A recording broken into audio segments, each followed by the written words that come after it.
창세기 49장 28절부터 33절.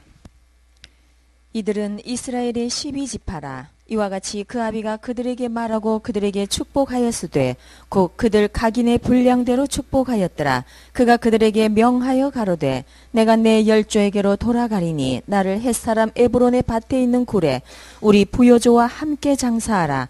이 굴은 가나안 땅 마므레 앞 막벨라 밭에 있는 것이라. 아브라함이 헷사람 에브론에게서 밭과 함께 사서 그 소유 매장지를 삼았으므로 아브라함과 그 아내 사라가 거기 장사되었고 이삭과 그 아내 리브가도 거기 장사되었으며 나도 레아를 그곳에 장사하였노라. 이 밭과 거기 있는 굴은 헷사람에게서 산 것이니라.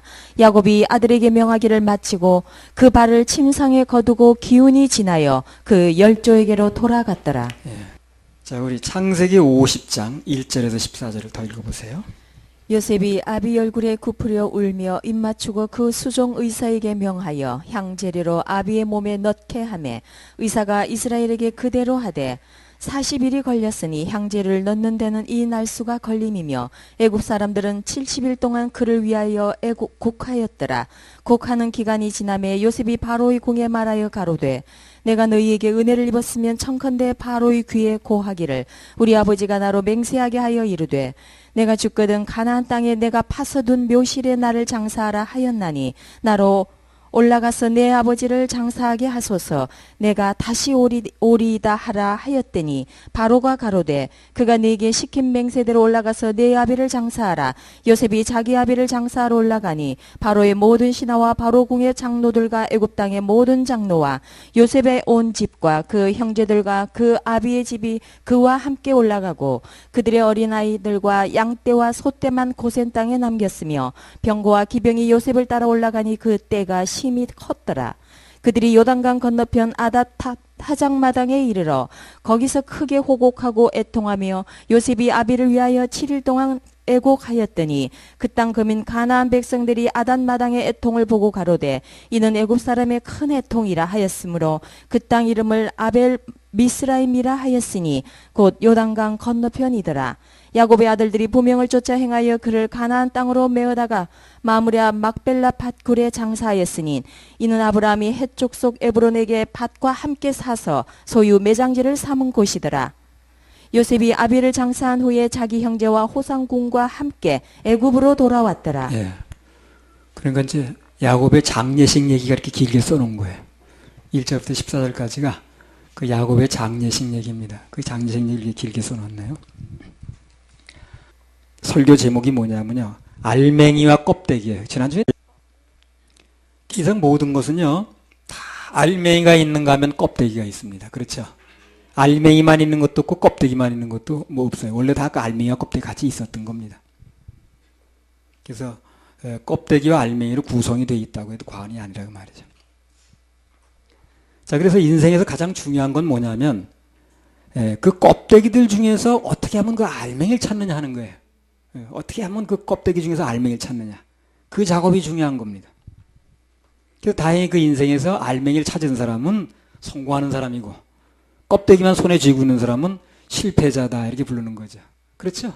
껍데기를 쥔 사람을 성공한 사람이라고 말하지 않잖아요. 문제는 뭐가 문제냐면 이 세상에 많은 사람들이 그게 알맹이인 줄 알고 아주 굳게 잡고 있었는데 사실은 나중에 보니까 껍데기인 경우가 많은 거예요. 그게 누가 뭐 껍데기를 잡고 싶어서 잡겠습니까? 원해서 잡는 건 아닌데 뭐가 알맹이인지 껍데기인지 구별이 안 돼서 그러는 거죠. 그래서 잡고 있는 거예요. 그래서 오늘은 이제 아까 그 창세기 49장 그 말미 부분을 읽었고요. 또 50장 또 1절 14절까지 읽었는데 이걸 통해서 우리가 정말 추구해야 될 알맹이가 무엇이고 그리고 어떤 것이 껍데기인가 하는 얘기를 좀 하려고 합니다. 그래서 오늘 이 말씀 듣는 분들이 전부 다 그 분명한 알맹이를 잡기 바랍니다. 그래서 평안을 누리시기 바랍니다. 자, 알맹이와 껍데기. 첫째는 뭐냐? 하나님의 얼굴과 사람의 얼굴이에요. 하나님의 얼굴과 사람의 얼굴. 결론부터 말씀드리면 알맹이는 하나님의 얼굴을 구하는 것이고 껍데기는 사람의 얼굴을 구하는 것입니다. 이걸 무슨 얘기인가 하는 건지 말씀드리려고 그래요. 알맹이는 하나님의 얼굴을 구하는 것이고 껍데기는 사람의 얼굴을 구하는 것입니다. 그럼 뭐가 하나님의 얼굴을 구하는 것이고 또 어떤 것이 사람의 얼굴을 구하는 것인가? 먼저 하나님 얼굴을 구하는 경우를 한번 보겠습니다. 여기 창세기 49장 먼저 읽었는데요. 49장 전체에서 야곱이 그 12 아들에게 축복을 해주지 않습니까? 자기 임의대로 하는 게 아닌가 그게요. 임의대로 기분 내키는 대로 너는 뭐 평소에 내 기분 좋게 해줬으니까 이렇게, 너는 나한테 잘해줬으니까 이렇게, 못했으니까 이렇게 하는 게 아니고 철저하게 하나님의 감동에 의해서 하는 거예요 지금요. 무작정 축복을 하는 게 아니고 철저하게 하나님의 얼굴을 구하고 하나님의 감동에 의해서 내려진 그 축복인 거예요. 그래서 그 축복 그대로 이루어지는 겁니다 나중에. 자기 인의대로 한 게 아니고 일생일대 이제 예언을 하는 건데 그게요. 간절하게 하나님의 얼굴을 구한 야곱에게 하나님께서 그 장래에 있을 일을 그대로 얘기해 주는 거예요. 그 야곱의 12지파가 이스라엘 전체고 그 이스라엘 전체가 좀 영향을 미치는 건데 그 이스라엘 전체 지파에 이스라엘 역사 전체의 그 역사를 얘기를 하는 거거든요. 그래서 하나님께서 야곱의 12아들을 통해서 쭉 얘기를 해주는 거예요. 그 12지파가 이스라엘 전체를 얘기를 하는 거니까. 먼 장래까지. 그래서 한마디 한마디가 전부 하나님께 물어서 하나님을 철저히 구하면서 이루어진 것입니다. 그 분명 증거가 뭐냐면요. 자, 49장 17절 18절 한번 읽어보세요. 다는 길의 뱀이요 첩경의 독사리로다. 말굽을 물어서 그 탄자로 뒤로 떨어지게 하리로다. 여호와여 나는 주의 구원을 기다리나이다. 예. 여기 이제 야곱의 5째 아들이 단인데요. 그 단에 대한 예언이 나왔거든요. 단 자손이 어떻게 하냐면 앞으로 이스라엘 민족과 전 세계에 미칠 영향을 지금 얘기를 하는 거예요. 근데 아주 그 길가에 뱀이고 뱀이 할 일도 뭐 있겠어요. 물고 독 넣는 거죠. 죽이는 거죠. 첩경의 독사라는 거예요. 그래서 많은 사람들을 물고 많은 사람이 독을 버치게 하고 그 중독되게 만들고 이런 일을 할 거라는 거거든. 아들에 대해서 이런 얘기를 하는 거예요. 그 육신의 아버지가 그런 얘기 하고 싶겠습니까? 그러니까 감동인 거예요. 이게 바로 하나님 감동. 하나님 감동들이라는 거예요. 철저하게 하나님 감동을 구하다 보니까 육신의 어떤 편견에서 나오는 게 아니라 하나님의 감동에 정확하게 내 육신의 아들이다 따지기 앞서서 정확하게 그 장래에서 얘기를 하는 거거든요. 이걸 보면서 우리가 뭘 느끼냐면 이 예언은 여기 말씀은 철저하게 하나님 감동에서 했다는 거지. 그렇지 않으면 자기 아들은 이러지 할 리 없잖아요. 그래서 이런 이제 해석이 나오니까 야곱이 여호와여 나는 주의 구원을 기다립니다. 주의 구원을 기다립니다 그러잖아요. 이런 아들이 나오는데 이 아들이 앞으로 어떻게 할 것인데 이 전세에 어떤 영향을 미칠 것인데 마지막 세대에 가서 어떤 악영향을 미칠 것인데 이게 내 아들 중에 나오는데 주여 나는 당신의 구원을 기다립니다. 이 단자손이 얼마나 앞으로 전 세계 해를 미칠 것인가 또 뭐 이런 부분에 대해서는요 계시록 설교를 할 땐 또 자세히 말씀드릴 기회가 있을 겁니다. 아무튼 간에 여기 야곱이 한 예언의 한마디 한마디는 철저하게 하나님의 얼굴을 구하면서 한 거예요 지금요. 자기 생각대로 한 게 아니라 자기 생각대로 하면 이런 설교는 이런 예언을 안 하면 되는 거니까. 그래서 여기 창세기 49장의 예언은요 그야말로 아주 알맹이로 꽉 차 있습니다. 그래서 맞아떨어지는 겁니다. 자 29절에서 33절 창세기 49장 한번 읽어보세요. 그가 그들에게 명하여 가로되 내가 내 열조에게로 돌아가리니 나를 햇사람 에브론의 밭에 있는 굴에 우리의 부여조와 함께 장사하라.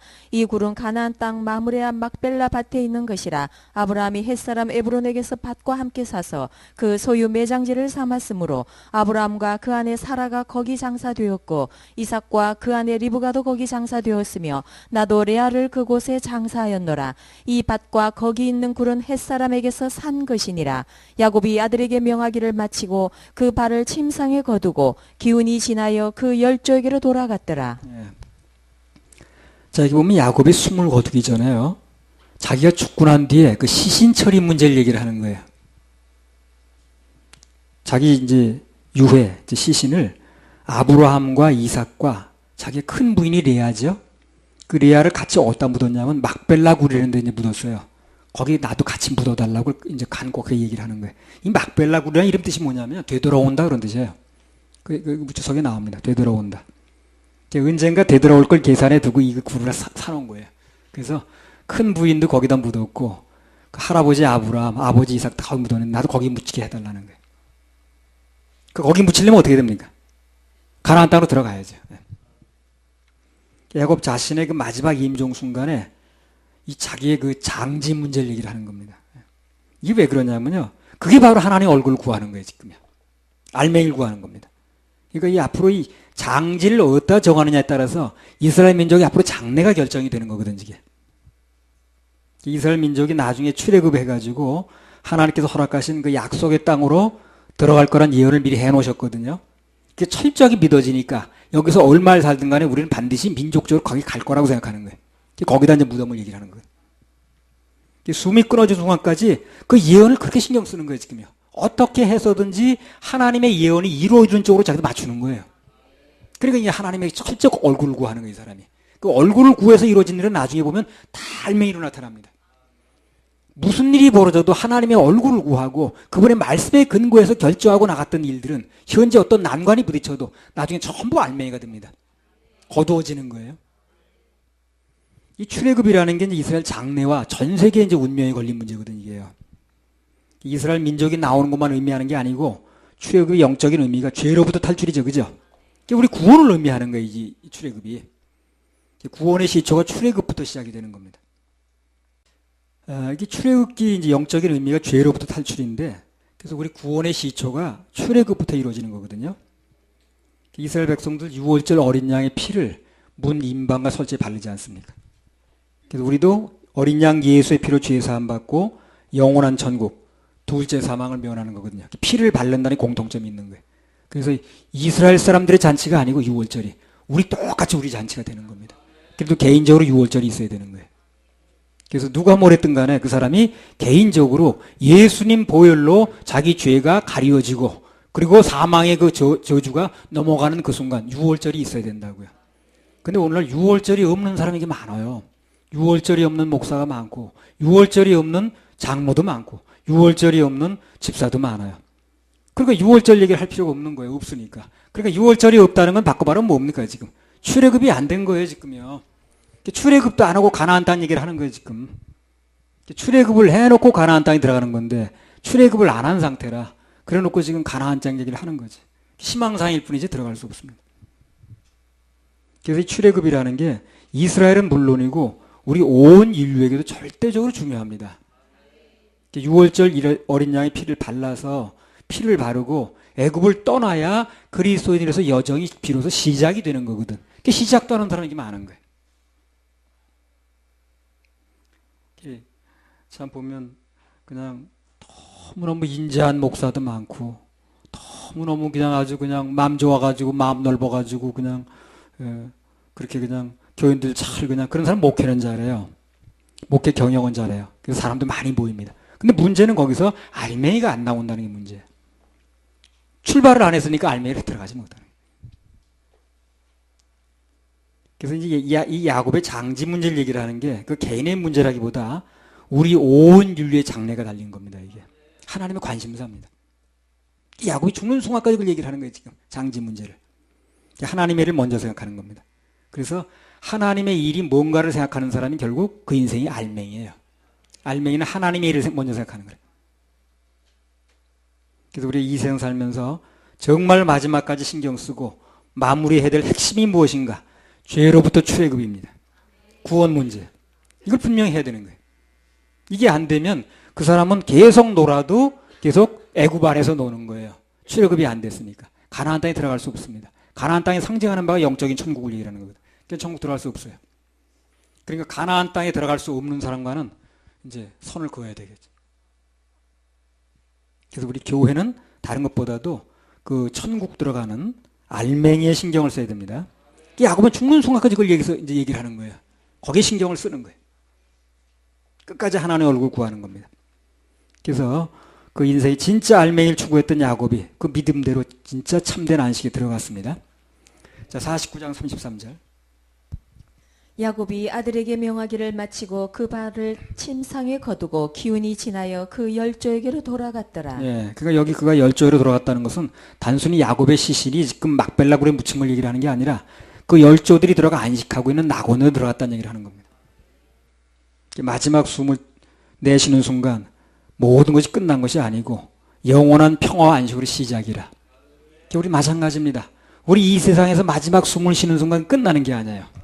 그 뒤에 더 놀라운 세계가 기다리고 있습니다. 그 세계에 들어가느냐가 중요한 거예요. 지금.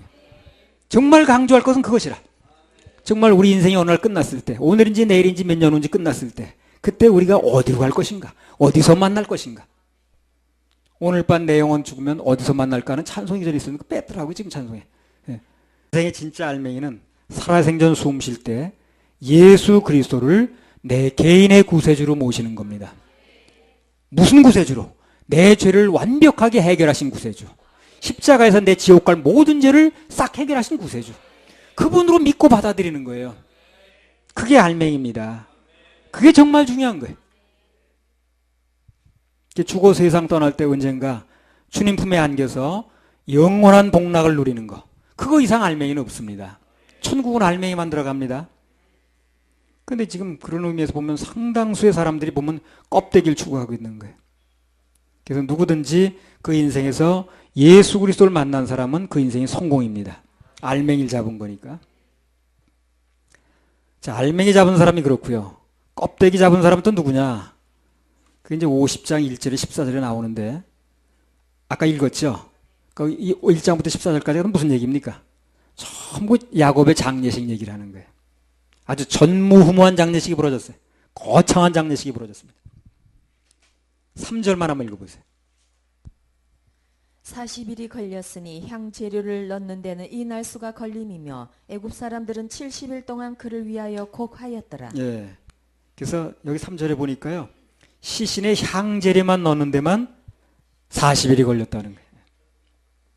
이 시신에 이제 뭘 넣느냐면 방부제를 넣는 거예요. 그 당시에요. 방부제를 넣는데 그냥 이 내장만 이렇게 넣어가지고는 되질 않아요. 그러니까 이 살 하나하나 피부 하나하나 다 넣는 거예요. 이걸요. 그리고 그 이제 핏줄 있지 않습니까? 핏줄에다가도 다 넣는 겁니다. 그걸. 그러니까 시신이 오래 걸리는 거예요. 그게 넣는데. 그래서 그 실핏줄 하나하나 조금 방부 처리하는 거예요. 그리고 그거 뭐 살 그 피부 뭐 이렇게 뭐 구멍 해가지고요. 그냥 전체가 이 방부 처리하는 거예요. 그 방부제를 넣어가지고 그 미라 만드는데 시간이 걸리는 겁니다. 그 당시에 미라 만드는 기술이요. 이 애굽이 전 세계적으로 제일 이제 발달했어요. 그래서 몇천 년 전에 죽은 시체가 지금도 이제 미라로 발견됩니다. 그 사람들은 이제 나중에 그 미라가 그대로 부활한다고 생각하는 거예요. 그래서 시체가 없어지면 안 되는 거예요. 말려가지고 시래기처럼. 그래가지고 이제 언제가 또 도로 살아난다고 생각하는 거죠. 부활은요, 우리 이 육체가 다시 살아나는 게 아니에요. 전혀 다른 몸으로 살아납니다. 아프지도 않고, 늙지도 않고, 병 걸리지도 않고, 이런 제약을 받지도 않는 그런 몸으로, 새로운 몸으로 부활되는 거죠. 이 몸이 다시 살아나는 게 아니에요. 이 몸은 너무 불안전하고, 조금 하면 아프고, 피곤하고, 늙고, 주름살 생기고 그래요. 머리 빠지고. 이런 몸이 아니고. 아무튼 애굽 사람들이 이 야곱의 시신을 미라를 만들기 위해 가지고 40일 동안 이제 방부 처리를 하고요. 70일을 곡을 하는 거예요. 거기서 이제 또. 아이고. 그 말이 70일이죠. 그 애굽의 기후가 굉장히 덥습니다. 예. 70일 동안 이제 복을 입고 상복을 입고 계속 하는 거예요. 이제 자기 그 부모가 죽은 것도 아닌데 그렇게 그것도 보통 일이 아니네. 그 당시에 이제 그 바로가 죽으면 72일을 곡을 했어요. 72일. 그러니까 이 야곱이 죽은 게 이틀이 모자라는 거예요. 왜냐하면 바로보다 조금 낮은 거예요. 근데 바로에 비해서는 자기 신으로 믿는 바로에 비해서는 최고의 대우를 해주는 거예요. 바로가 죽었을 때 72일, 죽었을 때 70일을 고고라는 거예요. 이틀 빠지는 거예요. 이틀. 그러니까 최고의 대우를 해주는 거예요. 지금요. 그리고 이제 야곱의 장제에 따라간 인원이 보니까 아까 보니까 병거가 따라갔지요. 기병이 따라갔지요. 엄청난 호상꾼들이 따라갔지요. 아주 거창한 장제식을 치르는 거예요. 그러면 이 애굽 사람들이 목축하는 사람 어떻게 여깁니까? 아주 가증히 여기죠. 히브리 사람들. 그 히브리 사람 노인한 사람 죽었는데 왜 이렇게 거창한 장례식을 치르는 거예요, 지금요? 왜 거창한 장례식을 치릅니까, 이렇게? 요셉 때문에 그런 거예요, 요셉 때문에. 요셉 얼굴 때문에. 그렇지 않으면 요셉의 얼굴이 아니면 애굽 사람들이 이렇게 노인한 사람 죽었는데 이렇게 70일씩 할 리가 없어요. 자기 왕이 죽은 것도 아닌데. 그래서 여기서 뭘 위해 볼 수 있냐면 하나님의 관점과 그 다음에 인간들의 관점이 나오는 거예요. 하나님의 관점은 어디 가는 게 관점입니까? 천국 보내는 거죠. 인간의 관점은 천국과 지옥의 관점이 아니에요. 이 사람의 관점은 뭡니까? 이 땅에서 어떻게 누구한테 잘 보여가지고 출세하는 거, 이게 관점인 거예요. 그래서 이 야곱의 장례식을 통해가지고 하나님의 관점과 세상의 관점이 그대로 드러나는 겁니다. 그건 우리는 어느 관점을 따라야 돼요? 하나님의 관점을 따라야죠. 우리 인간에 정말 필요한 거는요, 거창하고 요란한 장례식이 아니라 정말 필요한 알맹이는 우리 영혼이 구원받아 천국 가는 거예요. 이거는 그 예식도 마찬가지입니다. 결혼 예식도 마찬가지예요. 너무 결혼 예식에 요즘 보면 너무 돈 많이 들이고, 그러니까 결혼식 끝나고 나면 기억이 남는 건 뭐냐면, 추억이 남는 건 돈 많이 쓴 기억밖에 없다는 거예요. 지난번에 신문에 나왔잖아요. 돈 쓴 기억밖에 없다는 거예요. 뭐 한다고 돈 들고 뭐 한다고 돈 들고 한 번밖에 없는 건데 돈 좀 쓴다고 그래가지고. 세상의 관심사 다 그겁니다. 세상의 관심사는요, 이 땅에서 어떻게 영향받고, 이 땅에서 어떻게 잘 살고, 이 땅에서 어떻게 누구에게 잘 보이고, 전부 그게 영향상, 그게 이제 관심사인 거예요. 실권 있는 사람, 요셉의 눈에 들기 위해서 겉모습 구하는 데만 극복합니다. 세상의 이제 관심사 그거예요. 눈에 잘 들어뒀다가 그 기회를 한 자리 차지하려고 그러는 거죠. 정말 중요한 영혼의 관심이 없고, 그 사람 죽은 사람이 어디로 가느냐 관심이 없고, 그 껍데기만 붙들고 늘어지는 거예요. 껍데기 붙들고 늘어지고, 또 그 사람의 그 사람 연관된 사람한테 잘 보여야 되고, 출세해야 되고, 뭐 어떻게, 그 실세 청년도 이제 요셉한테 눈에 들어야 되거든. 많은 사람들이 격식이나 체면이나 권력에 매여서 전부 껍데기 추구하는 거예요. 얼마 전에 신문에 보니까요, 그 수의를 이제 입지 않습니까? 죽으면. 그런데 이제 그게 중국산 수의는 좀 싸대요. 근데 한국산 수의는 이제 명품이라는 거예요, 그게. 명품으로 속여가지고 수십억을 폭문이라는 거예요, 그게. 그래가지고 이제 예를 들어서 그 뭐 몇십만 원짜리 같으면 몇백만 원 받아버린 거예요, 그거를. 아니 몇천 원 받든가. 뭐 금으로 뭐 이렇게 수를 놓은다나 어쨌든. 그러면 또 몇천만 원짜리를 받긴다네, 그거. 그런 걸 이제 하나 두르고 가게 되면 몇천만 원씩 이제 하는 거예요. 근데 그게 이제 결국은 그 명품이 아니고 중국산 수의를 가짜를 갖다 이렇게 이제 한 거예요, 그게. 그래가지고 이제 그게 신문에 나가지고 막 수사에 들어가고 그랬더라고. 그거 왜 그런 거예요? 그걸 명품이라고 찾는 사람이 있으니까 파는 거 아니겠어요? 수요가 있으니까 공급이 있는 거 아니에요? 죽은 사람한테 뭘 입히면 어떻다고 글쎄.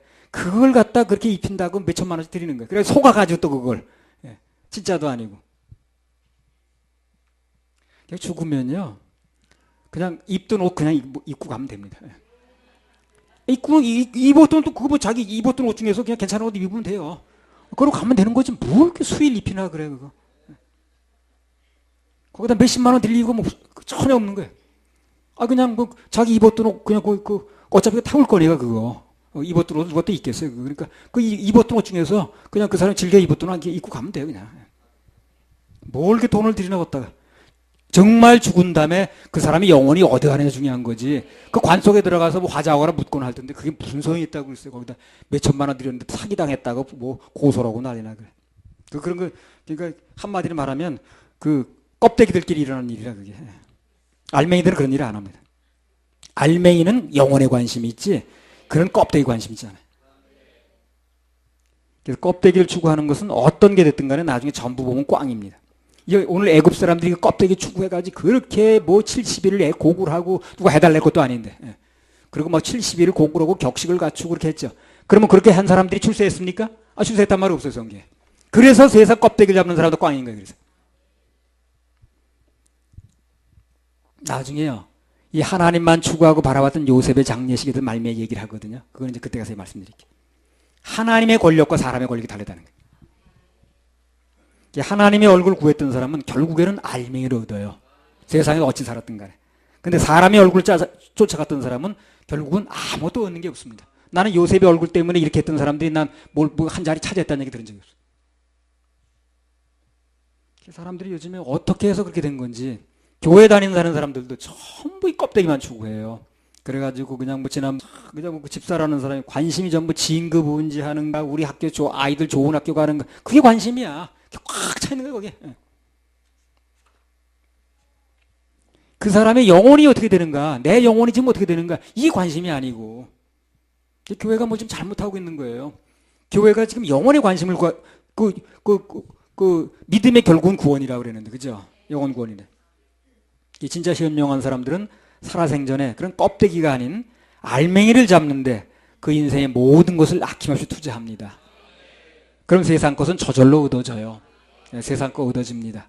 세상 바꾸지 않고요. 옷 벗고 다니지 않습니다. 애들 공부만 걔네들 무슨 뭐 한다고만 그런다면 무슨 그렇게 무슨 뭐 학비 없어 못 가리 그저도 그러지 않습니다.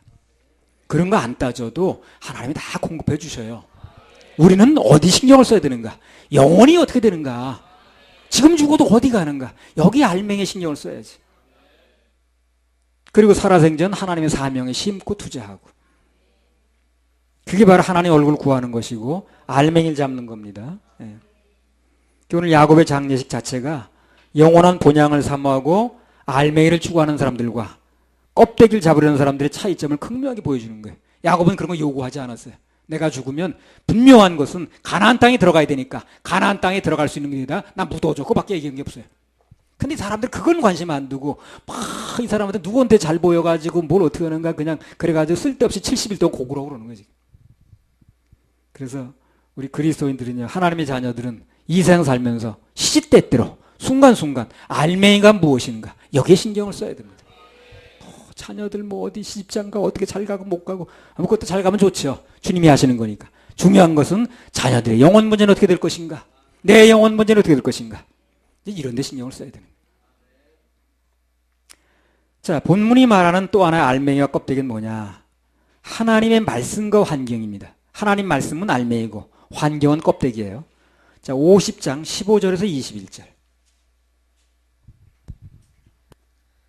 요셉의 형제들이 그 아비가 죽었음을 보고 말하되 요셉이 혹시 우리를 미워하여 우리가 그에게 행한 모든 악을 다 갚지나 아니할까 하고 요셉에게 말을 전하여 가로되 당신의 아버지가 돌아가시기 전에 명하여 이르시기를 너희는 이같이 요셉에게 이르라 네 형들이 내게 악을 행하였을지라도 이제 바라건대 그 허물과 죄를 용서하라 하셨다 하라 하셨나니 당신의 아버지의 하나님의 종들의 죄를 이제 용서하소서 하매 요셉이 그 말을 들을 때에 울었더라.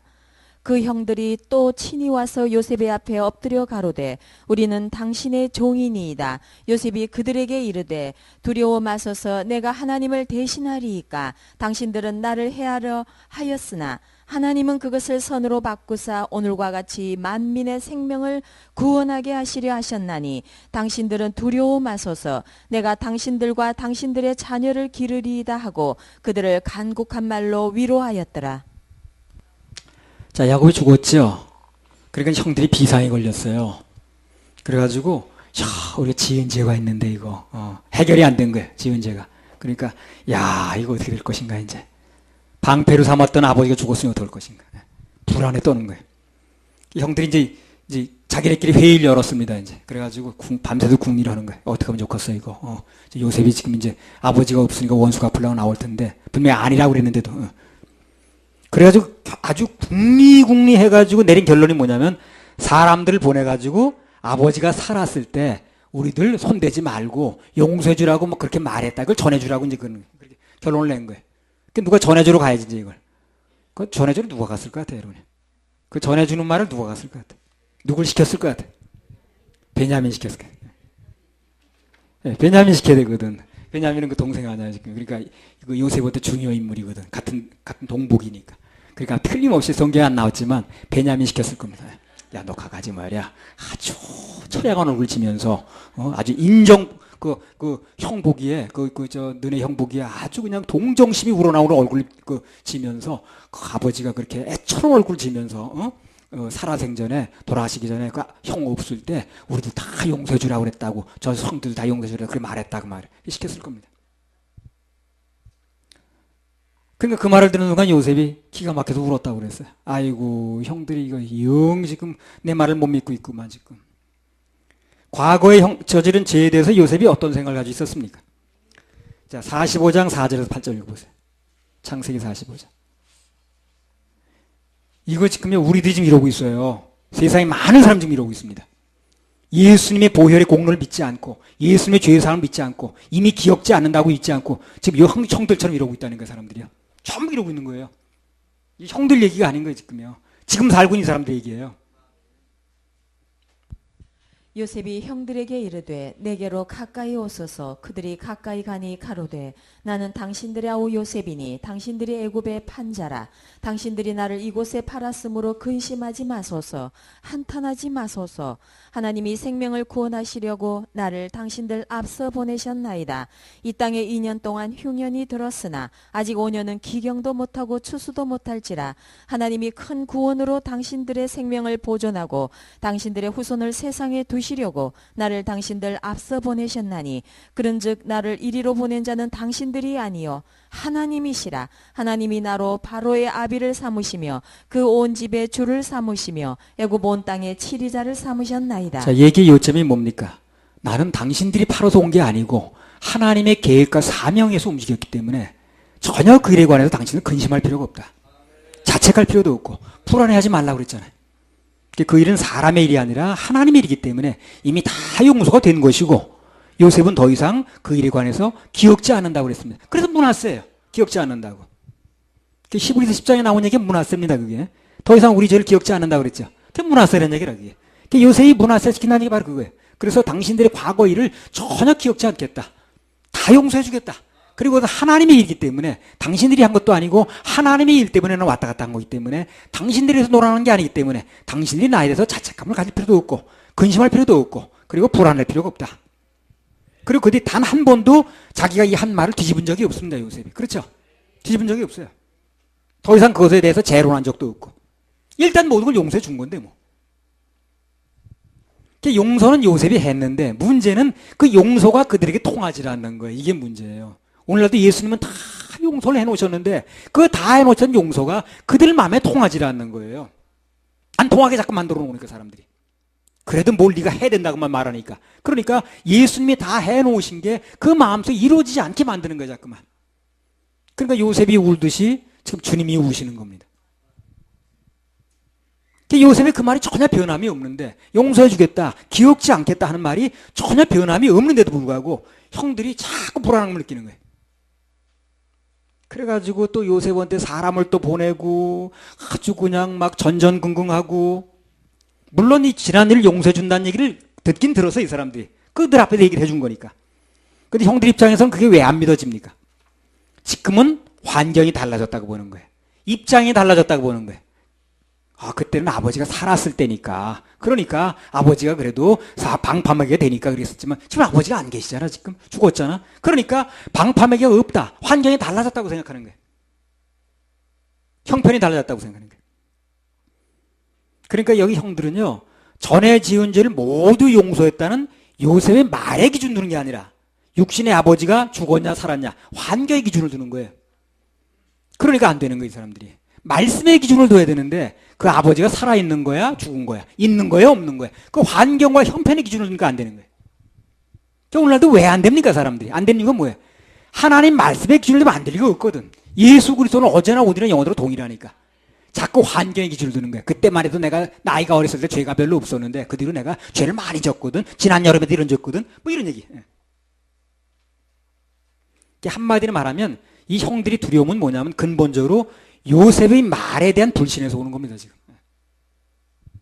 오늘 구원의 확신을 못 누리는 사람들은 전부 말씀에 대한 불신입니다. 그게. 그 사람이 목사인지 그 사람이 무슨 직분자지 관계없이 전부 구원의 확신을 못 누리는 사람은 구원이 분명히 되어졌다는 말씀에 대한 불신인 거예요. 그렇게 가르치는 사람은 마찬가지죠.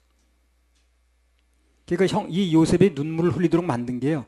형들의 과거의 허물이 아니고 그 허물은 다 용서가 됐으니까 그 허물 때문에 눈물을 흘리게 만든 게 아니라 그 모든 죄와 허물이 다 용서됐다는데 용서해줬다는데 그 말을 액면 그대로 믿지 않고 아직도 그 옛죄에 매여가지고 자기를 바라보고 뭔가 지금 또 해야 된다고 그러고 안 해야 된다고 그러고 그 불신이 가슴 아픈 거예요. 그래서 요셉이 우는 겁니다. 다 된 걸 못 누리고 있으니까. 이 사람들이 내가 다 용서해 줬는데 이미 끝난 문제인데 그 몇십 년 동안 못 누리고 있었네 지금. 계속 그러고 있었네. 그러니까 너무 가슴 아픈 거예요. 이 진심을 이렇게 모르는 거야 이 사람들이. 요셉이 그 성경에 보면요. 자기는 그렇게 고생해도요. 자기 일 때문에 운 적은 없어요. 그렇죠? 내가 내 신세가 왜 자기 때문에 우는 게 아니라 누구 때문에 우는 거예요? 그 사람이 용서를 못 누리는 것 때문에 우는 거예요. 그 용서를 다 줬는데 못 누리고 있는 거예요. 형들이. 아직도 뭘 해야 된다고 그러는 거예요. 아직도 뭘 안 해야 된다고 그러고, 그 죄지면 지옥 간다고 그러고, 받은 건 취소된다고 그러고, 못 누리고 있는 거 아니야. 그러니까 우는 거예요. 다 해놨는데 못 누리니까. 그러니까 못 누리는 형들 볼 때 너무 불쌍하고, 답답하고, 가슴 아프니까 우는 거예요. 뭐가 죄가 다 용서됐냐고, 그건 하지 말아야 된다고 그러고, 그 죄지면 뭐 받은 건 잃어버린다고 그러니까 그 용서가 된 게 아니거든. 다 용서가 됐는데도 못 누리고 있으니까. 히브리서 10장 16절 18절. 그러니까 이 우는 요셉의 마음이 주님의 마음입니다. 주께서 가라사대 그날 후로는 저희와 세울 언약이 이것이라 하시고 내 법을 저희 마음에 두고 저희 생각에 기록하리라 하신 후에 또 저희 죄와 저희 불법을 내가 다시 기억지 아니하리라 하셨으니 이것을 사하셨은즉 다시 죄를 위하여 제사 드릴 것이 없느니라. 자 보세요. 또 저희 죄와 저희 불법을, 내 이름을 넣으면 됩니다. 저희 죄와 저희 불법을 내가 하나님께서 다시 기억지 아니하리라. 문화세죠, 문화세. 그 얘기나 요셉 얘기랑 똑같은 거예요. 다시 기억지 않는다고 그랬잖아요. 더 이상 재론한 적이 없어요, 그에 대해서. 근데 형들만 못 누리는 거예요, 그걸. 형들만 못 누리는 거예요. 오늘 많은 사람만 못 누리는 거예요. 뭘 믿고 있는지. 죄가 다 용서됐다고, 예수님 보혈로 용서했다고 그래도 안 믿는다고 그러고, 무슨 목사는 그렇게 말 안 했다고 그러고. 지옥 갈 모든 죄가 이미 용서가 됐다는 해도 그걸 믿지 못해서 계속 쩔쩔 매고 앉았고, 불안하고, 그걸 보고 눈물 흘리는 그 심정이 바로 우리 주님 심정입니다. 우리 주님은 그분의 십자가 보혈의 공로를 믿지 않고 자꾸 자기 죄를 보고 자기 허물을 바라보고 좌절하고 낙심하고 불안해하는 사람들 보면 안타까우신 거예요. 눈물을 흘리세요. 자, 그런 의미에서 보면 오늘날 주님 울리는 목사도 많고 주님 울리는 장로도 많아요. 주님 울리는 집사도 많은 거야. 뭐 평신도 말할 것도 없고. 주님 울리는 사람이 많아. 예수님께서 우리 지옥 갈 모든 죄를 십자가에서 싹 해결하시고 돌아가셨다가 3일 만에 부활하셨다는 명백한 말씀이 있지 않습니까? 알맹이가 있는데 사람들이 그걸 믿지 않고 그 알맹이 속에서 평안을 누리는 게 아니라 이렇게 사람의 말을 더 믿는 거예요. 껍데기를 믿는 겁니다. 심지어 어떤 그 전도사라는 사람은요, 비록 말씀이 맞아도 자기는 절대로 자기 믿음을 안 바꾼대. 그렇게 말하는 사람도 있더라고. 그 말씀이 맞는다고 판명이 돼도 자기 믿음을 안 바꾼대. 왜 그러냐면 장모라는 목사가 그렇게 말하지 않았다는 거예요. 그럼 그 사람은 장모 목사의 제자지 예수님 제자가 아니지 그러면. 전부 껍데기 잡고 있는 거예요 이게. 아무튼 그래서 오직 예수님만을 믿는 신앙이 아닌 그 종교를 붙들고 있는 사람은 내가 좀 잘할 때는 구원된 것 같아요. 그 자기 해놓은 걸 보니까. 근데 안 되면 신앙심이 떨어지면 어떻게 됩니까? 구원 못 받은 것 같고 받았던 건 잃어버린 것 같고 뭐가 잘못된 것 같고 확신을 못 누리고 이러는 거 아니에요? 전부 자기 기준 둬서 그래. 자기 기준. 예수님 보혈 기준을 둬야 되는데 자기 기준 두니까 그러는 게. 용서에 대한 하나님 말씀은 전혀 변함이 없는데 자기의 감정이라든가 형편여에 따라서 계속해서 울고 웃고 하는 거예요. 시비가 엇갈리는 거예요. 그건 하나님 말씀에 대한 불신이고, 그래서 우리 주님께서는 그 말씀을 안 믿어주니까, 그렇게 분명하게 얘기를 해도 안 믿어주니까 그 점이 안타깝고 답답한 겁니다. 참 답답한 거예요. 그 주님의 용서에 대한 불신이 그분을 슬프게 하는 겁니다. 일단 주님이 우리 죄를 사하셨다고 하면 내 상태가 어떻든 내 감정이 어떻든 관계없이 그 말씀대로 믿으면 되는 거거든. 근거는 믿음이니까. 근데 자꾸 자기 감정을 믿는 거예요. 말씀을 더디 믿는 사람은 특징이 뭐냐면요, 내가 그러니까 하나님도 그런 줄 알아요. 하나님도 내 감정하고 똑같은 줄 알아. 그래서 내 감정이 변하면 그분도 변하는. 그렇지 않습니다. 그분 말씀을 1.1획도 변함이 없습니다. 자기 관점을 생각하면 안 돼. 그래서 정말 주님을 안타깝고 화나게 하는 것은 우리의 죄가 아니라 그분의 말씀에 대한 불신입니다. 지난번에 말씀드렸잖아요. 지나온 살아온 과거를 회개하는 게 중요한 게 아니라 잘못 믿은 걸 회개된다고 그랬잖아요. 예. 그 어떤 차세대 무슨 지도장 사람이 잘못 살아온 거 회개된다고. 잘못 살아온 거 회개하는 게 중요한 게 아니라니까요. 잘못 살아온 것 때문에 지옥 가는 게 아니니까. 잘못 믿은 것을 회개해야 되는 거예요. 잘못 믿으면 지옥 가니까. 그러니까 제대로 믿게 되면 제대로 살게 되는 거예요. 그게 알맹이를 잡는 겁니다. 말씀대로 믿고 말씀을 근거로 믿는 게 알맹이를 잡는 거예요. 성경은 누누이 말씀하잖아요. 예수님의 죽음은 죄인인 나를 대신해서 죽으신 대속의 죽음이다. 대리적 죽음이라는 걸 계속 얘기를 하잖아요. 그러니까 나 대신 죽었으니까 죄값을 두 번 칠 필요가 없죠. 죄형 법정주의, 일사부재리 원칙. 한 번 죽으면 그냥 끝나는 거예요. 뭘 두 번 죽나 그걸. 죄값을 두 번 치러요. 이거 좀 논리적으로 말한다면 그렇습니다. 예수님을 갑으로 보고, 이거 갑을 얘기 많이 하던데, 나를 을로 보면 갑이 을을 위해서 대신 죽었다는 거죠. 그렇죠? 예. 그럼 을의 죄는 아무것도 남은 게 없는 거예요. 그렇죠? 그러니까 을은 의인이 됐다는 거거든. 죄가 없으니까. 그래 바로 그걸 믿는 게 예수를 믿는 거라는 거예요. 갑이 을을 위해서 대신 죽어주고 죄값을 치렀기 때문에 을의 죄는 없어졌다 하는 믿는 게 그게 예수, 이제 갑을 믿는 거고 예수를 믿는 거예요. 그걸 받아들이는 게 예수 믿는 거예요. 그걸 믿어줄 때 갑이 을을 위해서 대신 죽은 게 비로소 값어치가 있어지는 거죠. 그렇죠? 당신 나를 위해서 죽었어. 그래서 뭐 고맙긴 고마워. 그러나 내 죄가 자범죄는 남았거든 지금. 그러면 위해상값 다 안 갚았다는 얘기인데 지금. 그러면 그거는 그 갚아준 분에 대한 얘기가 아닌 거죠. 갑이 을 대신 모든 값을 죄값을 치러놨다는데도 을이 그걸 안 믿고 그래도 내가 뭘 해야 된다고 한다면 그것은 갑의 죽음을 헛되게 만드는 겁니다. 그런 사람을 가리켜서 성경은 뭐라고 그래요? 십자가 원수라고 그래요. 십자가 반대로 노는 거예요. 빌립보서 3장 18절 십자가 원수. 십자가는 달아나는데 십자가 원수야. 내가 여러 번 너희에게 말하였거니와 이제도 눈물을 흘리며 말하노니 여러 사람들이 그리스도 십자가의 원수로 행하느니라. 왜 십자가의 원수로 행합니까? 십자가에서 모든 게 다 이루어졌는데 그걸 안 믿고 그것을 배척하고 내가 뭘 해야 된다고 그러니까 십자가를 배척하는 거죠. 그게 십자가 원수가 되는 거예요. 자기 십자가를 달아놨다고 그러는데 십자가 믿는다고 목걸이까지 하고 다니는데 위패에다 십자가까지 그려놨는데 비석에다 십자가를 그려놨는데 십자가 원수라 그게. 그래 십자가를 다뤄오는 게 중요한 게 아니라니까요. 그 십자가 내 마음에 이루어져야 되는 거예요.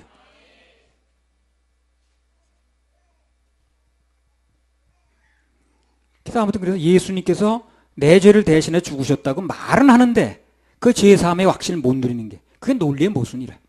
왜 이렇게 말로는 예수를 믿는다고 하면서도 결국은 안 믿는 거와 똑같은 현상이 일어나는가? 이유가 있겠죠. 오늘 요셉의 형들처럼 믿음의 근거를 하나님 말씀에 두질 않고 자꾸만 환경에 두든가 아니면 내가 뭘 하고 안 하고의 종교적인 사상에 둬서 그런 거예요. 하나님 말씀에 두면 그렇지가 않은데 하나님 말씀에 두질 않고 자꾸만 내가 뭘 하고 안 하고 나에게 기준을 두는 거예요. 나를 믿으니까 안 되네요. 나를 믿으면 종교고 주님을 믿으면 신앙이거든. 예수님께서 십자가에서 내 지옥 갈 모든 죄를 싹 해결하셨다는 그 말씀을 믿는 게 아니라 지난날 저질렀던 죄라는 환경을 보는 거예요. 형들 지금 그러고 있는 거예요. 요새의 말을 믿으면 상관이 없는 건데 그 용서했다는 요새의 말을 믿는 게 아니라 지난날 내가 그렇게 많은 죄를 지었는데 못된 짓을 했지 팔아먹었지 어쩌고저쩌고 그렇게 살려달라고 싹싹 비는데 그냥 구덩이에 넣었지 그러고 그냥 막 팔아넘겼지 인정사정없이 해버렸지 이것만 보고 앉았는 거예요. 그러니까 이제 안 되는 거예요. 아니면 전과는 달랐던 형편을 보고 있던 거예요. 그래서 갑은 을을 위해서 빚청산은 전부 해줬다는데 을은 계속해서 빚쟁이로 살아가는 채무자로 살아가는 이상한 현상이 벌어지는 겁니다. 이게. 그래서 우리가 말씀이라는 알맹이를 붙잡지 않고 환경과 형편이라는 껍데기를 붙잡고 있으면 매사가 불투명합니다. 그래서 확신이 없는 거예요. 그래야 죽어봐야 알지 천국 가봐야 알지 미리 어떻게 하냐 이런 소리 하는 거예요. 안정이 없는 겁니다. 그런 사람 그렇게 많은 사람 많아요. 천국 가봐야 하는 거지.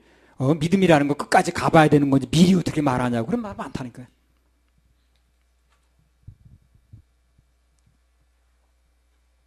그렇게 말하는 사람에게도 그 잘하는 사람 많아요. 이 현대인들은요 그렇게 온유하고 부드럽고 그냥 인격적이고 그저 어디 그 목사처럼 그냥 뭐 화도 안 내고 그런 사람 예. 다 좋지. 예. 화내는 사람보다 화 안 내는 사람이 좋겠지. 비인격적인 사람이 인격적인 사람이 좋겠지. 문제는 뭐냐? 천국을 보내줄 수 있어야 된다는 거예요, 사람들을. 그죠? 천국으로 보내줄 수 있어야지. 그게 중요한 거 아니겠어요? 그러고 나서 그 다음에 딸질려 하니까. 그냥 우리 교회 목사님은 너무 마음도 좋으시고요. 웃음의 소리도 너무 잘하시고 설교도 너무 재밌게 해요, 그냥. 예. 좋다는 거야. 뭐 설교 재밌게 하는 게 좋죠. 딱딱하게 하는 것보다 졸리게 하는 것도 낫죠. 문제는 무슨 것인가? 그들을 통해서, 그 설교를 통해서, 그 말씀을 통해서 천국 가는 영혼이 나와야 된다는 거예요. 그래서 열매를 보고 한다는 거예요.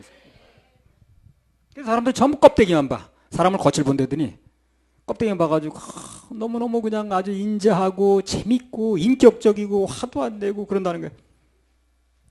웃음소리도 잘하고 그냥 그냥 뭐 아주 인정 많고 다 좋다니까 그랬어요. 그게 나쁘다는 게 아니에요. 문제는 알맹이는 뭐냐면 그게 알맹이가 아니라는 거예요. 형들이 자신의 지난 과거의 허물과 죄를 이미 용서하고 기억지 않는다는 요셉의 말을 그대로 액면 믿었으면 편하게 누리면서 살 수 있는 거거든 지금. 육신의 아버지가 살아있거나 말거나 그런 형편에 의존하니까 거기에 따라 평안도 있었다 없었다 하는 거예요 지금. 언젠 평안했다가 아버지 죽으면 평안 없어졌다. 요새의 말이 기준이 아닌 거예요. 예수님 말씀이 기준이 아니라 내가 이 죄를 지었냐 안 지었냐 그 형편이 문제인 거예요. 아니 그 전도사라는 사람이 그래 하나님 말씀이 맞아도 나는 장모 목사를 따르겠다 그러면 그래 그 사람 밑에서 앞으로 배우는 애들은 뭐가 되나 그래. 환경과 형편이라는 껍데기를 붙잡고 있는 인생은 늘 불안합니다. 평안이 없어요. 확신이 없어요. 자꾸 변하니까. 그래서 일상생활에서도요. 알맹이인 말씀이 아니고 껍데기인 환경과 형편에 의존하는 사람들은 하루에 몇 번씩 올라갔다 내려갔다 합니다. 조금만 막 업됐다가 업에 반 뭐해? 다운됐다가 정신이 없어. 금방 업됐다 다운됐다 그냥. 그런 사람 옆에 있으면 같이 어지러워요. 같이 어지럽더라고요. 말씀보다 자기 환경을 바라보거나 아니면 사람 말에 의해서 좌지우지 되는 사람은 그 인생이 바람에 나는 겨 같습니다. 안정이 없어요. 진정한 행복은 알맹이, 즉 말씀 속에 있습니다. 어떤 환경에서든지 말씀을 붙잡고 그 말씀만 의지하고 사는 사람은 누구나 예외 없이 다 행복합니다. 풍성합니다. 요동치 않아요. 자, 알맹이와 껍데기 마지막 한 가지 더 말씀드리겠습니다. 세 번째는 뭐냐면 인간의 권력과 하나님의 권력이에요. 이게 또 알맹이와 껍데기예요. 하나님의 권력은 뭡니까? 알맹이죠. 인간의 권력은 뭡니까? 껍데기죠. 창세기 50장 24절에서 26절. 요셉이 그 형제에게 이르되 나는 죽으나 하나님이 너희를 권고하시고 너희를 이 땅에서 인도하여 내사 아브라함과 이삭과 야곱에게 맹세하신 땅에 이르게 하시리라 하고 요셉이 또 이스라엘 자손에게 맹세시켜 이르기를 하나님이 정녕 너희를 권고하시리니 너희는 여기서 내 해골을 메고 올라가겠다 하라 하였더라. 요셉이 110세의 죽음에 그들이 그의 몸에 향재료를 넣고 애굽에서 입관하였더라. 자, 여기 본문에요. 인간의 권력과 하나님의 권력 중에 어떤 것이 알맹이고 어떤 것이 껍데기냐 하는 문제가 나왔습니다. 방금 그 50장 26절에 보면 요셉이 110세에 죽었습니다. 사람 한 번 남다 죽는 거니까. 참 파란만장하게 살고 죽었습니다. 그리고 그 장례를 치르는 장면이 나왔거든요. 근데 오늘 이 요셉의 장례식을 보면요. 이 앞전에 나온 야곱의 장례식하고는 어때요? 비교가 많이 되죠. 그죠? 비교가 많이 됩니다. 그 야곱의 장례식은 그냥 성경에 나와 있는 장례식 중에 최고 거창한 장례식이라 그냥. 아브라함이나 이삭이라든가 뭐 심지어 다윗이나 솔로몬도 죽었을 때 그런 장례식은 없었어요. 그렇게 규모가 큰 장례식은 없었습니다. 70일이나 뭐 고구를 하고 강 호상꾼들이 따라하고 뭐 기병들이 따라하고 왕이 죽어도 그렇게는 안 했어요. 그 이유가 뭐라고 그랬습니까? 야곱이란 노인 때문에 그런 게 아니라 권력의 핵심에 앉아있는 요셉의 얼굴 때문에 그랬다고 그러거든. 사람의 얼굴을 구하니까 그렇게 되는 거예요. 사람의 얼굴을 바라보니까 사람 얼굴 잘 보여야 되거든. 그러니까 요셉 때문에 그렇게 한 거예요. 세월이 흐른 후에 정말 실세였던 요셉이 죽었다 그 말이죠. 근데 막상 요셉 자신이 죽으니까 어떻게 되는 거예요? 예, 야곱의 것하고 영 비교가 안 됩니다. 정말 비교도 안 돼. 초라하게 말할 수 없어요. 야곱의 장례기는 창세기 54년 거의 절반 정도를 차지합니다. 예. 거의 절반 정도가 야곱의 장례기예요. 근데 오늘 요셉의 장례기는 26절 한 구절에 끝나버려요. 한 구절에. 한 구절에 딱 끝났습니다. 그죠? 야곱의 장례기는 14절이나 해놨는데 아까 되게 길었잖아요. 근데 요셉의 장례기는 26절에 한 절 끝난다고. 뭘 말합니까 이거는? 애굽 사람들이 요셉의 장례를 위해서 기록할 만한 뭐 특별한 게 없는 거예요. 그러니까 뭐 기록할 게 별로 없는 거예요. 뭘 한 게 많아야 되는데.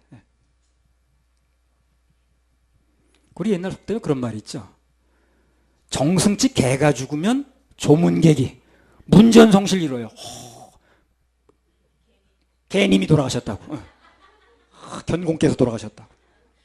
그래가지고 그냥 막 굴건 제복에다 하는데 그냥 그 정성이 봐야 되니까 그걸. 야, 쟤가 지금 내 개 죽은 것도 관심이 많구나. 그러니까 그 정성한테 보여야 되거든. 그 정성이 개가 죽으면 그냥 줄을 쓰는 거예요.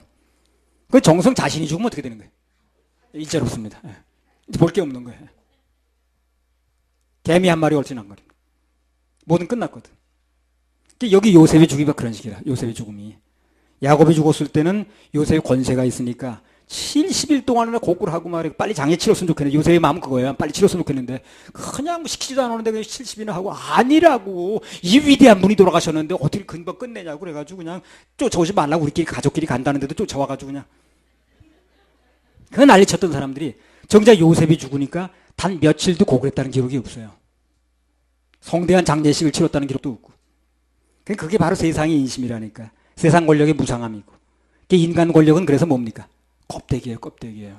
그거 추구하면 안 되는 거예요, 그래서. 근데 많은 사람들이 껍데기라 분명히 결론이 났는데도 어떻게 합니까? 그거 바라보려고 벼슬이 올라가야 된다 그러고 진급해야 된다고 난리라 지금. 거기다 진급하는 건 나쁜 건 아니에요. 그러나 거기 모든 걸 건다 이 말이지. 진짜 알맹이 걸지 않고 껍데기 거는 거예요. 지금 세상이 바뀌니까 원래 권력 잡고 있는 사람들 지금 아무것도 아니잖아요. 화무심이롱이고 권불심열이란 말이 왜 나온 거예요? 인간들이 추구하는 권력이라는 게 오래 가지 않는다는 거거든. 수명도 길지 않다는 거예요. 요셉은 현지 총리했을 때 그걸 이미 알았어요. 알았기 때문에 애굽에서 성공이라든가 이걸 기대하지 않는 거예요. 그리고 나는 죽으면 뼈를 어디로 메고 나가라 그랬어요. 거기다 놔두면 묘는 잘 써주겠지. 피라미드에 넣는지도 몰라요. 그런 거 원치 않는다는 거예요. 그런 거 원치 않고 나는 가나안 땅으로 들어가서 하나님의 백성과 영원히 살겠다는 거다. 거기서 영원히 나는 거기서 결산을 하겠다는 거거든. 알았어요, 요셉이. 이거 모르는 게 아니에요. 그러니까 그 애굽에서의 부귀영화를 별로 대단치 않게 본 겁니다. 다 껍데기인데 뭐. 그러니까 그 소망이 언제나 약속의 땅에 있었던 겁니다. 무엇이 알맹이고 무엇이 껍데기인가 하는 걸 너무나 잘 아는 거예요, 요셉이요. 요셉은 잘 알았어요. 모르는 사람이 문제지. 죽음의 순간에 하나님의 약속의 땅으로 자기 해골을 메고 나가달라고 간곡히 부탁하는 겁니다. 자기 영원한 본향이 어딘가, 내가 묻혀야 될 땅이 어디고, 들어가서 같이 함께 될 사람이 누군가, 이걸 알고 있는 거예요, 요셉이. 정확하게 알았습니다. 요셉은 죽는 순간까지 하나님의 약속과 진짜 알맹이를 붙잡았던 거죠. 자, 그러면 이걸 한 가지 보고 넘어가려고 그래요. 애굽 사람들은 요셉의 장례식에 특별히 한 게 없어요. 야곱의 장례식 때 또 엄청나게 저 했는데 요셉이 죽고 나니까 한 게 별로 없어요. 적을 게 별로 없는 거예요. 그러니까 26절 한 구절로 끝나는 거예요. 근데 요셉은 일생 동안 하나님께만 소망을 걸었습니다. 그렇죠? 언제 하나님께만 소망을 걸고 자신이 원수진 사람들, 자기 괴롭게 한 사람도 하나님 말씀에 의해서 하나님 사명 바라보고 문화세시켰고 모든 걸 하나님께 걸었거든요. 자, 그럼 모든 소망을 하나님께 걸었던 요셉을 하나님께서 눈에 띄는 장례식이나마 어떻게 해줬냐는 겁니다. 이게 인간의 권력과 하나님 권력 차이예요. 자, 출애굽기 13장 18절 19절. 하늘나라에서 받은 상급은 별도로 하는 겁니다. 이 땅에서도 어떻게 해줬냐는 얘기를 하는 거예요. 출애굽기 13장 18절 19절. 그러므로 하나님이 홍해의 광야 길로 돌려 백성을 오늘 이 인도하시고 얘기를 듣고 나면 여러분이요, 하나님이 이 땅에서도 어떻게 갚아주는 걸 들으시면 이 땅에 있는 건 너무 추구하지 마세요. 하나님 걸 추구하면, 하나님 걸 투자하면, 하나님 것을 잡으면 이 땅에 거 더해지는 것입니다. 한번 읽어보세요. 계속 읽어보세요. 그러므로 하나님이 홍해의 광야 길로 돌려 백성을 인도하심에 이스라엘 자손이 애굽 땅에서 항오를 지어 나올 때에 모세가 요셉의 해골을 취하였으니 이는 요셉이 이스라엘 자손으로 단단히 맹세케 하여 이르기를 하나님이 필연 너희를 권고하시리니 너희는 나의 해골을 여기서 가지고 나가라 하였음이었더라. 예, 내 해골을 메고 나가달라고 단단히 맹세를 하는 거예요. 단단히. 꼭 해야 된다고 말이에요. 430년 만에 이스라엘 민족이 애굽에서 빠져나옵니다. 출애굽을 하는 거예요. 근데 여기 보면 모세가 그 요셉의 유언한 대로 그 해골을 파가지고 관에다 가지고 메고 나가는 거예요.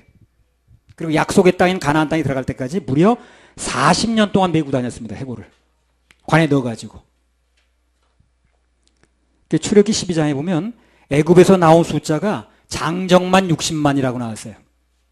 그리고 여자들 치고 그다음에 애들하고 딸린 잡족 이방인 해가지고 약 200만 정도로 추정하거든요. 그러니까 200만 명이라는 인파가 사실상 뭡니까 이게? 예? 조문객인 거예요. 조문객인 거예요. 200만의 인구가. 얼마 동안? 40년 동안. 그 70일이 문제가 아닌 거예요. 그러니까 사람들은 그걸 가지고 무슨 뭐 그냥 그 사람 죽고 나니까 일주일도 안 갔어. 근데 하나님이 이렇게 갚아주는 거예요. 이걸 가지고 소망을 가지셔야 돼요, 여러분. 난 이걸 가지고 참 하나님이 어떻게 하시는 걸 알겠더라고. 그러니까 200만 원 인구가 관을 메고 하는 거예요, 지금. 그게 조문 행렬이게 사실상. 그리고 40년 동안 하는 거예요. 일주일 한 게 아니고. 그러니까 70일이 문제가 아니라니까요. 바로 72일이지. 72일이 문제가 아니에요. 40년. 그러니까 200만 명이라는 인파가 사실상 어떤 측면에서 보면 요셉의 장례 행렬인 거 이게요. 그 행렬 속에 관을 메고 갔으니까. 약속의 땅에 들어가서 요셉의 유골을 묻기까지 진짜 장례식을 치를 때까지 40년이 걸리는 거예요.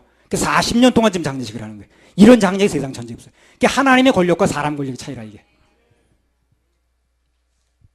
그래서 야, 하나님께서 그렇게 주님만 바라보고 하나님만 바라보고 일생을 그렇게 보냈던 요셉에게 자그마치 200만 명의 조객 속에 40년이나 걸린 장엄한 장례식을 치르는 거예요. 이거 보면서 하나님 권력의 규모를 알겠더라고요. 규모를. 그리고 그 인생에요. 하나님께 걸면은요. 그 규모라는 건 상상 초월입니다. 우리가 생각하는 거 이상인 거예요. 그 당시 최고 권력자 바로가 죽었을 때도 최고 해준다는 게 72일이라. 200만이라는 인파를 동원해가지고 이 사람들이 뭐 장례 치려고 다니는 인파는 아니에요. 하나님께 만드는 거예요. 하나님 만드는 게 되는 거예요, 지금요. 관을 들고 다니면 200만이 쫓아다니는 거지. 40년 동안. 하나님만이 하실 수 있는 권력입니다, 그게. 천국에서 얼마나 세겠습니까, 상급이. 그리고 우리 천국의 상급을 한번 상상을 해보세요. 이 땅에서도 그렇게 규모가 상상도 못하는 일이 벌어지는데 우리 천국의 상급을 한번 생각해 보시라니까. 그러니까 이 땅에서요, 조그만 거 가지고 연연해가지고 울고불고 할 필요가 없는 거예요, 그래서요. 그럴 필요가 전혀 없는 거예요. 하나님께서 갚아주시면 우리 상상을 초월하게 해주는 겁니다. 앞으로 나타날 영광은 좋게 비교할 수 없다고 그랬잖아요. 지금의 고난이. 그러니까 사람의 권력과 하나님 권력은 그 규모에서 비교가 안 되는 거예요. 우리 상급도 마찬가지입니다. 이 땅에서 사람들에게 조금 받아 누리는 그 상급 너무 연연하지 마세요. 그거. 영원한 하늘에서 하나님 직접 주시는 상, 그건 비교할 수가 없습니다. 근데 사람들은 눈앞에서 보이는 그 상 그거 받으려고, 그거 안 놓치려고 하나님 주는 상을 자꾸 미루는 거예요. 그 예배 실패하고 그러잖아요. 드림에 실패하고. 인간의 권력은 껍데기고요. 하나님 권력은 영원한 알맹이입니다. 껍데기 추구하지 말고 알맹이 추구해야 되는 거예요.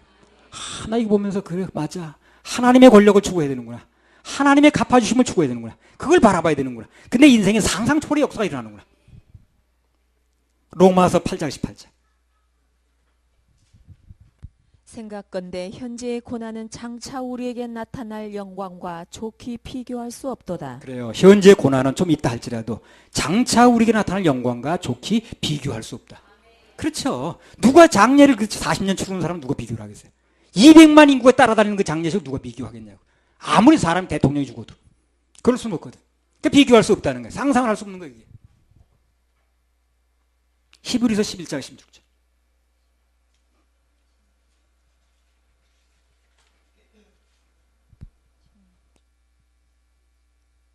저희가 이제는 더 나은 본향을 사모하니 곧 하늘에 있는 것이라. 그러므로 하나님이 저희 하나님이라 일컬음 받으심을 부끄러워 아니하시고 저희를 위하여 한 성을 예비하셨느니라. 그래, 우리를 위해서 한 성을 예비했습니다.